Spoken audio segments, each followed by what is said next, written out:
어제 느헤미야 9장에서는 방백들과 레위 사람들과 제사장들이 견고한 언약을 세운 후에 인봉을 한 걸 우리가 보았습니다.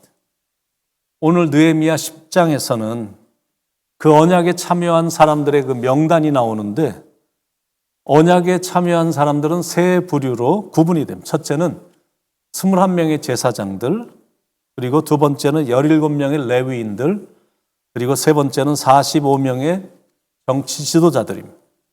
여기에 나오는 명단은 개인의 이름이 아니라 가문의 이름입니다. 그들은 유대 백성들을 대표해서 언약 문서에 도장을 찍음으로 하나님 앞에서 불순종하던 지금까지의 모든 생활을 다 청산하고 이제부터는 언약을 구체적으로 충실히 준수하기로 맹세하고 결단했습니다. 어떤 결단이었냐면 믿음의 가정을 세우겠다는 결단입니다. 느헤미야 10장 30절, 우리의 딸들을 이 땅 백성에게 주지 아니하고 우리의 아들들을 위하여 그들의 딸들을 데려오지 아니하며. 여러분, 이거는 인종차별의 말이 아닙니다. 하나님께 우선순위를 둔 신앙의 순수성을 지켜나가겠다라는 굳은 결단입니다. 다른 나라 사람들하고는 절대 결혼을 안 시키겠다라고 못을 박는 것이 아니라 신앙의 가문이기 때문에 하나님이 아닌 다른 사상이나 가르침을 가진 사람으로부터 내 자녀와 내 가정을 보호하겠다라는 겁니다. 자칫 잘못하면 다른 나라 사람들과의 결혼으로 인해 그들이 섬기는 이방 우상들이 자연스럽게 들어올 수도 있고 세속적인 사고방식이나 잘못된 가치관이 들어올 수 있기 때문에, 그렇게 되면 솔로몬처럼 영향을 받아서 경건함도 상실이 되고 신앙도 부패하고 변질이 되니까 그걸 미리 방지하겠다라는 굳은 결단인 겁니다. 우리가 살고 있는 세상이 많이 바뀌어서 국제 결혼이 굉장히 많아졌죠. 근데 앞으로는 이게 글로벌 빌리지니까, 지구촌이 됐으니까 더 많아질 겁니다. 그러므로 다른 인종들과의 결혼을 문제 삼아서는 안 되겠죠. 그러나 반드시 점검해야 될 건 있는데, 이 사람이 하나님을 잘 믿는 사람인가 아닌가, 그겁니다. 고린도후서 6장 14절로 16절에 너희는 믿지 않는 자와 멍해를 같이 하지 말라. 의와 불법이 어찌 함께하며 빛과 어둠이 어찌 사귀며 그리스도와 벨리알이 어찌 조화되며 믿는 자와 믿지 않는 자가 어찌 상관하며 하나님의 성전과 우상이 어찌 일치가 되리요. 여러분, 다른 전쟁은 감당할 수 있지만 영적 전쟁은 아주 심각하기 때문에 감당이 안 됩니다. 그런 비극이 없도록 하나님을 잘 믿는 믿음이 좋은 사람을 만나는 것, 그런 사람을 만나게 해주는 것이 정말 중요한 겁니다. 그래야 믿음의 가정이 지속이 되면서 하나님의 계속되는 축복이 임하기 때문에 그렇습니다. 두 번째는 안식일을 거룩하게 지키겠다는, 주일을 거룩하게 지키겠다는 결단, 주일 성수에 대한 결단입니다. 31절, 혹시 이 땅 백성이 안식일에 물품이나 온갖 곡물을 가져다가 팔려고 할지라도 우리가 안식일이나 성일에는 그들에게 사지 않겠고 일곱째 해마다 땅을 쉬게 하고 모든 빛을 탕감하리라 하였고, 그러니까 이 날은 하나님이 주신 선물의 날이니까, 그러니까 이 날은 즐겁게 보내야 되는 거예요. 그러나 그렇다고 해서 들로 산으로 나가서 놀러 나가라는 게 아니라 그분의 임재 안에서 참 쉼을 경험하는 것, 거룩하게 쉬는 것, 그게 바로 예배거든요. 주님과 함께 시간을 보내는 하루, 그래서 주일이라고 말하는 것. 그들은 안식일을 거룩하게 지키겠다라고 결심을 한 겁니다.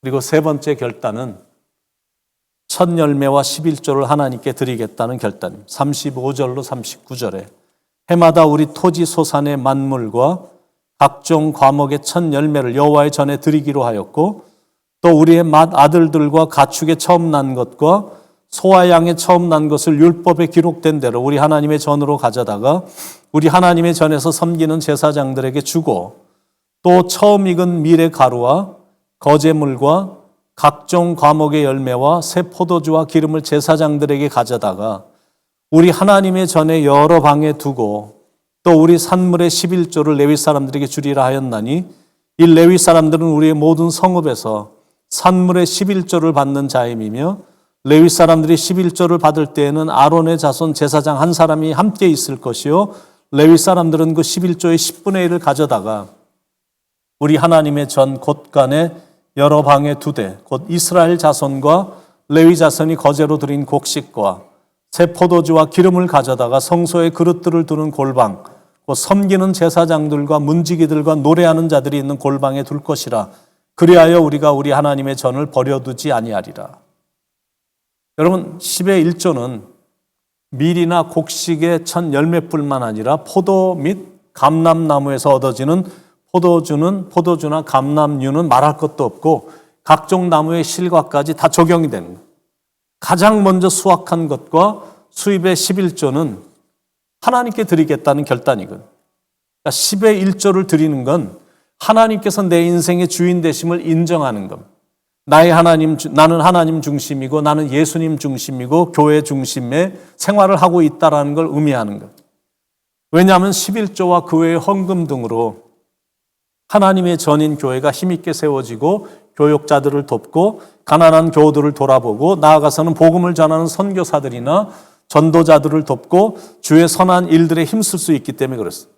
그래서 헌금은 풍성히 하라는 거고 하나님의 은혜에 감사로 자발적으로 하라는 거고 하나님께 드리는 것이기 때문에 기쁨으로 하라는 겁니다. 그런 자세가 하나님께 헌금을 드리는 자세인 겁니다. 절대 하나님께 인색하면 안 되거든요. 하나님께 인색하면 하나님도 우리에게 짠 하나님으로 다가오실 것이기 때문에 그렇습니다. 그러나 하나님께 인색하지 않으면 무한하신 하나님은 최고의 것으로 채워주신다는 겁니다. 하나님은 살아계시기 때문이고 하나님은 이 우주 만물의 주인이시기 때문이며 사람의 중심을 환히 보시기 때문에 그렇습니다. 그런데 정말로 드리고 싶은데 정말로 드릴 게 없다면 10%의 시간을 하나님께 드리는 겁니다.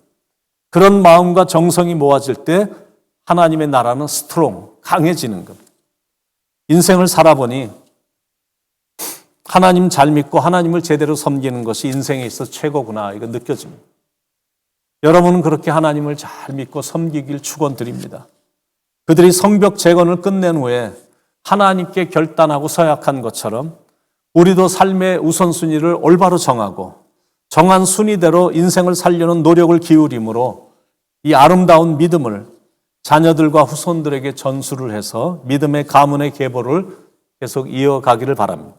가정은 그렇게 지키는 겁니다.